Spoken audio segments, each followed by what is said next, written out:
여러분 반갑습니다. 오늘도 하나님을 예배하기 위하여 이 자리에 모이신 여러분의 오늘 하루가 하나님의 은혜와 사랑이 넘치기를 소망하고 축복합니다. 사랑하는 우리 머릿돌교회 성도 여러분, 사람은 위기를 만나면 본심이 드러납니다. 평소에는 괜찮아 보이는데 압박이 오면 진짜 붙들고 있던 것들이 무엇인지 드러납니다. 문제가 생기면 어떤 사람은 계산부터 합니다. 누가 내 편인지, 또 누가 나를 도와줄지, 어떻게 이 손해를 줄일지를 생각합니다. 어떤 사람은 반대로 숨습니다.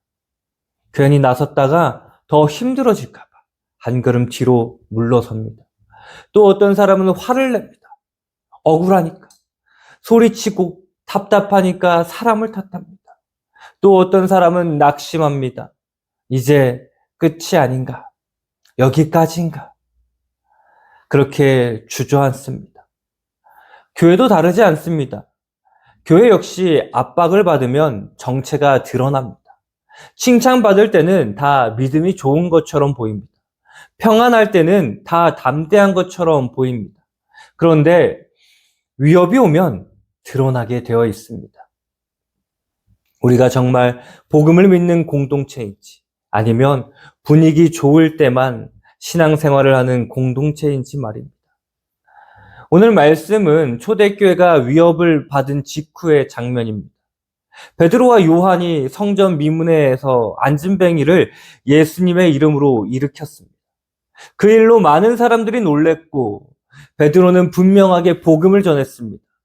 너희가 십자가에 못 박았으나 하나님이 살리신 예수, 그 예수의 이름으로 이 사람이 낫게 되었다. 그러자 종교 지도자들이 가만두지 않았습니다. 사람을 살린 일이 있었지만 예수의 이름이 드러나는 일을 싫어했던 것입니다. 그래서 사도들을 불러 협박합니다. 이제부터 이 이름으로 말하지도 말고 가르치지도 말라. 이것이 오늘 말씀의 배경입니다. 아직 피 흘리는 박해까지는 아니지만 분명한 압박이 있습니다. 입을 막으려는 압박, 증언을 멈추게 하려는 압박, 복음을 사적인 영역에 가두려는 압박입니다. 그런데 중요한 것은 위협의 크기가 아닙니다. 그 위협 앞에서 교회가 무엇을 먼저 했는가입니다. 오늘 우리도 똑같이 묻게 됩니다. 직장에서, 가정에서, 관계 속에서, 또 세상 분위기 속에서 믿음이 움츠려들 때가 있습니다. 노골적인 핍박이 아니어도 충분히 위협을 느낍니다. 믿음을 드러내면 손해볼 것 같고, 예수님의 이름을 말하면 분위기가 싸해질 것 같고, 바르게 살면 혼자 이상한 사람이 되는 것 같을 때가 있습니다. 그때 우리는 무엇을 먼저 합니까? 오늘 말씀은 그 질문 앞에서 우리를 세웁니다. 위협 앞에서 나는 무엇을 먼저 하는가? 이 질문이 오늘 우리를 말씀 앞으로 데려갑니다. 먼저 23절을 보십시오. 사도들이 노임에 그 동료에게 가서 제사장들과 장로들의 말을 다 알리니 베드로와 요한은 풀려나자마자 자기들끼리 이 문제를 처리하지 않았습니다. 동료들에게 갔고 교회에 갔습니다. 이것부터 이미 중요합니다. 믿음의 싸움은 혼자 버티는 싸움이 아니라는 것입니다. 그런데 그들이 전한 내용은 좋은 소식은 아니었습니다. 우리에게 칭찬했다가 아닙니다. 사람들이 많이 은혜 받았다가 아닙니다. 종교 지도자들의 경고와 협박이었습니다. 여기서 우리가 먼저 봐야 할 것이 있습니다. 세상은 복음을 가장 먼저 어디서 막으려 하는가? 행동 이전에 말을 막습니다. 증언을 막습니다. 입을 막습니다. 사실 이거는 예나 지금이나 같습니다. 사탄은 언제나 예수님의 이름이 드러나는 것을 싫어합니다. 교회가 커지는 것만 싫어하는 것이 아닙니다. 프로그램이 많아지는 것만 싫어하는 것이 아닙니다. 정확히는 예수님의 이름이 선명해지는 것을 싫어합니다. 그래서 초대교회를 향한 공격도 이 지점에 집중되어 있습니다. 예수의 이름으로 말하지 말라. 이 말은 단순히 발언을 금지하는 명령이 아닙니다. 예수를 공적인 진리로 선포하지 말라. 그 이름을 사람을 살린다고 말하지 말라. 십자가에 죽으시고 부활하신 그분이 유일한 구원자라고 말하지 말라. 이 뜻입니다. 왜냐하면 예수님의 이름은 단순한 종교적 표어가 아니기 때문에 그 이름은 권세입니다. 그 이름은 구원입니다. 그 이름은 죽은 양심을 깨우고 죄인을 일으키고 무너진 인생을 다시 세우는 이름입니다. 그래서 세상은 그 이름을 불편해합니다. 여러분, 오늘 우리도 비슷한 압박 속에 삽니다. 세상은 꼭 예수 믿지 마 그렇게 직접적으로 말하지 않습니다. 대신 이렇게 말합니다. 조용히 믿어. 티내지 마. 굳이 그 이름까지 말할 필요 있나? 선한 영향력만 주면 되지. 좋은 사람으로만 살면 되지. 하지만 교회가 예수의 이름을 잃으면 교회는 존재 이유를 잃게 됩니다. 착한 모임이 될 수는 있어도요, 구원의 공동체는 될 수 없습니다. 봉사 단체가 될 수는 있어도요, 복음의 증인이 될 수는 없습니다. 오늘 말씀이 우리에게 분명히 보여줍니다. 위협의 목적은 단순히 겁주는 것이 아닙니다. 복음의 입을 막는 것입니다. 그리고 더 무서운 것은 바깥의 위협만이 아닙니다. 안에서 일어나는 자기 검열입니다. 누가 시키지 않아도 스스로 조용해지는 것입니다. 불이익이 두려워서 말을 줄이고 관계가 깨질까봐 복음을 흐리고 괜히 부담 줄까봐 예수의 이름을 생략하는 것입니다. 이것이 왜 심각합니까? 교회가 세상을 닮아가서가 아닙니다. 교회가 자기 사명을 잊어버리기 때문입니다. 베드로와 요한은 이미 공의 앞에서 말했습니다. 하나님 앞에서 너희의 말을 듣는 것이 하나님의 말씀을 듣는 것보다 옳은가 판단하라. 우리는 보고 들은 것을 말하지 아니할 수 없다. 이 말은 성격이 강해서 나온 말이 아닙니다. 부활하신 예수님을 본 사람이 말할 수밖에 없는 고백입니다. 위협은 상황이 아니라 방향의 문제입니다. 위협이 오면 사람은 본능적으로 조용해지려 합니다. 그러나 교회가 조용해지면 복음의 통로는 막히게 됩니다. 우리에게 필요한 것은 겁이 없어지는 것이 아닙니다. 겁보다 더 큰 확신입니다. 그리고 그 확신은 내 성격에서 나오는 것이 아닙니다. 하나님이 누구신지 다시 보는 데서부터 나오는 것입니다. 그래서 초대교회는 위협을 들고 와서 서로 흥분하지 않았습니다. 전략회의부터 하지 않았습니다. 억울함을 토로하는 데 머물지 않았습니다. 그들은 즉시 자신들의 시선을 하나님께 돌렸습니다. 24절을 보십시오. 그들이 듣고 한 마음으로 하나님께 소리 높여 이르되 대주제여 천지와 바다와 그 가운데 만물을 지으신 이시요. 이 한 구절이 오늘 말씀의 바로 중심입니다. 초대교회는 위협을 듣자마자 문제의 크기를 먼저 말하지 않았습니다. 하나님의 크기를 먼저 고백했습니다. 이것이 기도의 시작이었습니다. 그들은 하나님을 대주제라고 부릅니다. 이 말은 모든 것을 다스리시는 절대 주권자라는 뜻입니다. 그리고 그분을 천지와 바다와 그 가운데 만물을 지으시니라고 고백합니다. 이것은 단지 멋진 수식어가 아닙니다. 교회가 지금 무엇을 붙들고 있는지가 드러나는 말입니다. 세상의 권력자들은요, 위협합니다. 종교 권력이 입을 막으려 합니다.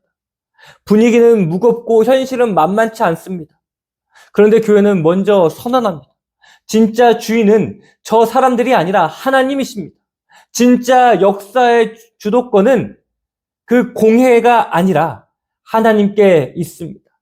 우리를 만드신 분도 하나님이시고 세상을 붙들고 계신 분도 하나님이십니다. 여러분, 기도는요, 문제를 무시하는 행위가 아닙니다. 기도는 현실을 도피하는 것이 아닙니다. 기도는 현실보다 더 깊은 현실, 곧 하나님의 통치를 붙드는 일입니다. 많은 경우 우리는 기도하기 전에 이미 결론을 내려놓고 기도합니다. 안 될 것 같다. 상대가 너무 강하다. 분위기가 너무 차갑다. 이번에는 어렵다.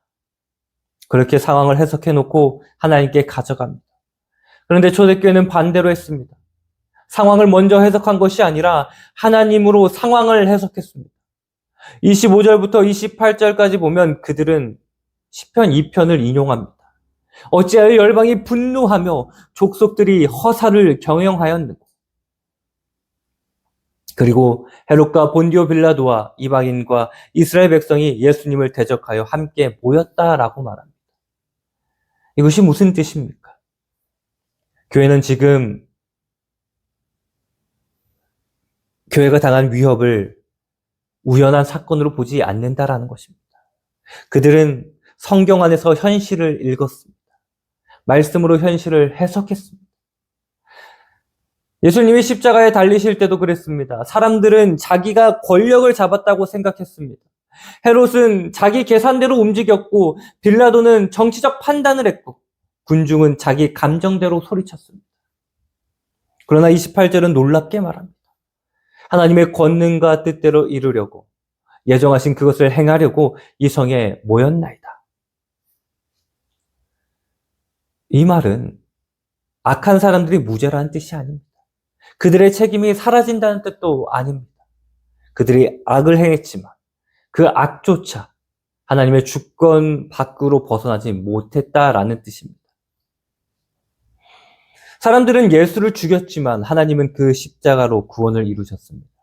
사람들은 막으려 했지만 하나님은 오히려 그 막음 속에서 가장 큰 구원의 길을 여셨습니다. 여기서 복음의 빛이 터지게 되는 것입니다. 초대교회가 담대할 수 있었던 이유는 우리가 잘할 수 있다가 아니었습니다. 사람들이 우리 편이다 그 말도 아니었습니다. 그들은 십자가를 통해 배웠습니다.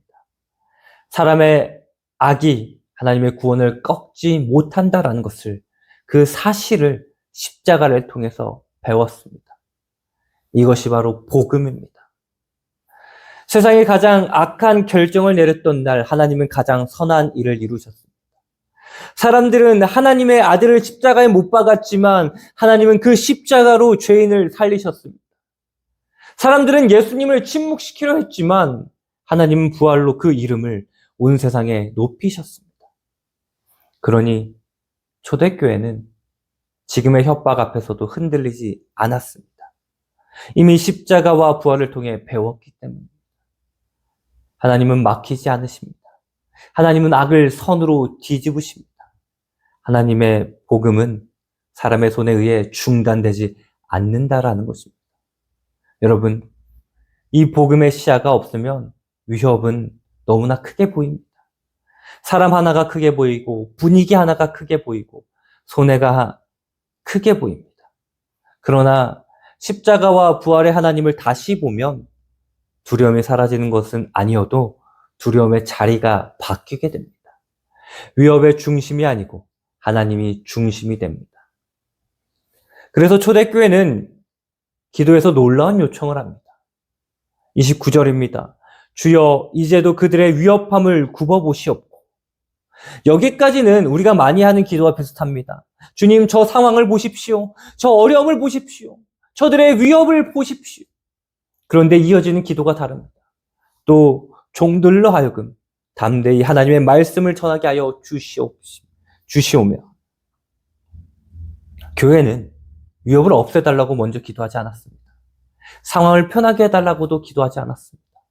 우리를 안전하게 해달라고도 기도하지 않았습니다. 그들은 가장 먼저 담대히 말을 전하게 해달라고 기도했습니다. 이것이 얼마나 놀라운 기도입니까? 왜냐하면 이 기도는 자기 보호보다 사명을 앞세우는 기도이기 때문에 그렇습니다. 살기 편한 길보다 복음에 충성한 길을 구하는 기도이기 때문입니다. 그리고 30절에서 계속 기도합니다. 손을 내밀어 병을 낫게 하시옵고 표적과 기사가 거룩한 종 예수의 이름으로 이루어지게 하옵소서. 이들은 기적 자체를 구한 것이 아닙니다. 예수의 이름이 계속 드러나기를 구한 것입니다. 하나님이 계속 일하셔서 예수님이 살아계신 주님이심을 나타내기를 구한 것입니다. 정리하면 초대교회 기도는 이렇습니다. 주님, 위협을 보고 계시죠? 그런데 우리를 안전한 사람으로만 남겨두지 마십시오.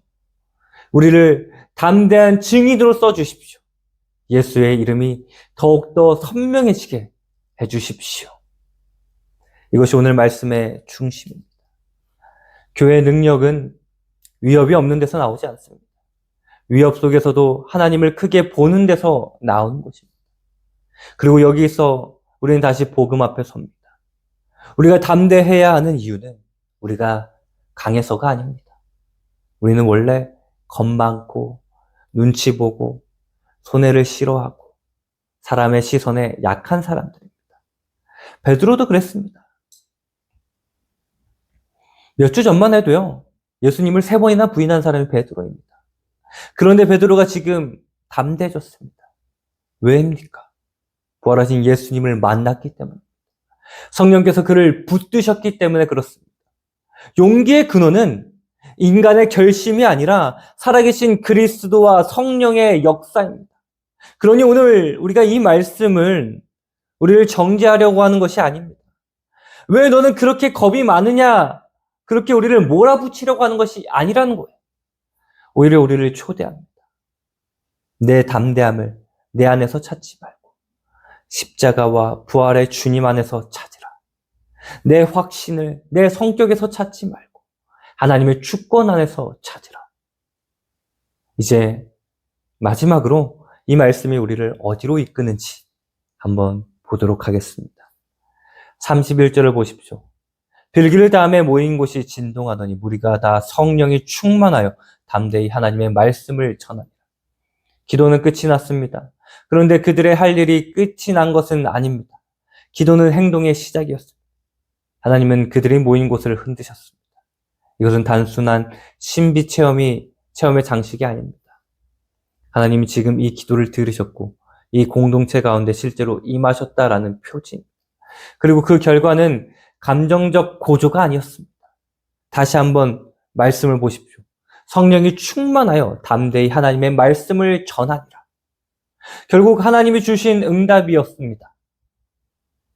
위협은 사라진 것이 아닙니다. 적들이 갑자기 없어지지도 않았습니다. 세상의 태도가 갑자기 우호적으로 바뀐 것도 아니었습니다. 그런데 교회는 달라졌습니다. 성령이 충만하니 담대히 말씀을 전했습니다. 여기서 우리는 아주 중요한 사실을 봅니다. 성령 충만은 분위기만 뜨거워지는 상태가 아닙니다. 말씀에 대한 담대함으로 나타나는 능력입니다. 예수님의 이름을 숨기지 않는 담대함입니다. 복음을 공적으로 말할 수 있는 자유입니다. 오늘 많은 사람들이 성령 충만을 감정적으로 생각합니다. 눈물이 많아지면 성령 충만이라고 생각하고 분위기가 뜨거우면 성령 충만이라고 생각합니다. 물론 하나님은 우리의 감정도 만지십니다. 그러나 사도행전이 보여주는 성령 충만의 핵심 표지는 분명합니다. 예수의 이름을 담대히 말하게 되는 것입니다. 교회가 정말 성령 충만하면 무엇이 달라집니까? 사람을 두려워하는 그 마음보다 하나님을 경외하는 그 마음이 더 커집니다. 손해를 계산하는 마음보다 복음에 대한 책임감이 더 커집니다. 내 평안을 지키려는 그 마음보다 예수님의 이름을 높이려는 열망이 더욱더 커집니다. 이것이 오늘 우리에게 주는 순종의 방향입니다. 우리는 너무 쉽게 신앙을 안전 중심으로 재편합니다. 상처받지 않는 신앙, 손해보지 않는 신앙, 관계가 안 깨지는 신앙, 무리하지 않는 신앙. 물론 지혜는 필요합니다. 무모함이 믿음은 아닙니다. 그러나 안전이 최고의 가치가 되면 결국 복음은 뒤로 밀려납니다. 초대교회는 안전하지 않았습니다. 하지만 살아있습니다. 반대로 오늘 교회가 너무 안전만 추구하면요, 편안할 수는 있습니다. 그러나 우리 교회의 날카로움은 잃어버립니다. 존재는 해도 증언이 약해집니다. 여러분, 교회는 세상과 싸우기 위해 존재하는 곳이 아닙니다. 그러나 교회는 세상의 눈치를 보며 존재 이유를 감추기 위해서도 존재하지 않습니다. 교회는 예수 그리스도의 이름을 증언하는 공동체입니다. 그러니 우리가 해야 할 일은 하나입니다. 위협 앞에서 먼저 기도하고 기도 속에서 안전이 아니라 담대함을 구하십시오. 이번 주 우리가 이것을 아주 구체적으로 한번 가져와 봅시다. 막연하게 주님 우리를 담대하게 해주십시오. 그렇게 끝내지 마시고 내 삶의 자리에 하나를 정하십시오. 가정일 수도 있습니다. 직장일 수도 있습니다. 관계일 수도 있습니다. 오랫동안 예수님의 이름을 말하지 못했던 자리일 수도 있습니다. 혹은 분명히 바른 말을 해야 하는데 계속 미뤄온 자리일 수도 있습니다. 그 자리 하나를 정하고 기도하십시오. 주님, 이 상황을 없애달라고만 기도하지 않겠습니다. 이 자리에서 제가 복음을 부끄러워하지 않게 하시고 주님을 드러내야 할 한마디를 숨기지 않게 하시고 안정보다 순종을 택하게 하여 주시옵소서. 그리고 실제로 한 걸음을 떼십시오. 길게 하지 않아도 됩니다. 과장하지 않아도 됩니다. 하지만 숨기지 마십시오. 예수님의 이름을 지우지 마십시오. 누군가에게 조심스럽지만 분명하게 신앙을 말할 수 있습니다. 가정 안에서 미뤄온 믿음의 대화를 시작할 수 있습니다. 직장에서 혼자만이라도 정직을 선택할 수 있습니다.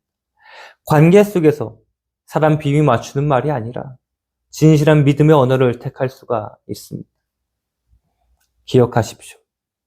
하나님은 우리에게 영웅이 되라고 부르지 않으셨습니다. 증인이 되라고 부르셨습니다. 영웅은 자기 힘으로 서지만 증인은 본 것을 말할 뿐입니다. 우리는 대단한 사람이라서가 아니라 십자가에 달리시고 부활하신 예수님이 참되시기 때문에 말하는 것입니다. 그리고 교회는 함께 이 길을 가야 합니다. 베드로와 요한이 동료들에게 갔듯이 우리도 믿음의 싸움을 혼자 하지 말아야 합니다. 서로의 위협을 나누고 함께 기도하고 함께 담대함을 구하셔야 합니다.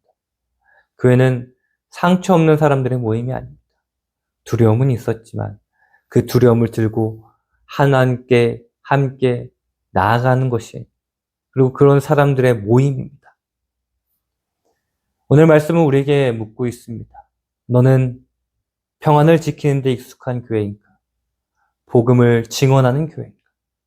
너는 위험이 사라져야지만 움직이는 사람인가? 위협 속에서도 기도하며 순종하는 사람인가? 사랑하는 우리 머릿돌교회 성도 여러분, 오늘 말씀은 분명히 보여줍니다. 위협 앞에서 교회가 먼저 한 일은 숨는 것도 계산하는 것도 아니라 하나님께 나아가 담대함을 구하는 기도였습니다. 그리고 하나님은 기도에 성령의 충만으로 응답하셔서 교회를 다시 말씀의 증인으로 세우셨습니다. 그러니 이번 주 우리가 걸어야 할 한 걸음은 분명합니다. 위협을 느끼는 자리 하나를 피하지 말고 정하십시오. 그리고 그 자리에서 주님, 저를 안전한 사람으로만 남겨두지 마시고 담대한 증인으로 세워 주시옵소서. 그렇게 기도한 뒤 예수님의 이름을 숨기지 않는 한 걸음을 실제로 떼십시오. 여러분, 위협 앞에서 나는 무엇을 먼저 하시겠습니까? 이 질문에 우리가 이번 한 주간 깊이 고민하고 그 답을 찾아 하나님께 나아가는 저와 여러분이 되기를 주님의 이름으로 간절히 축원합니다.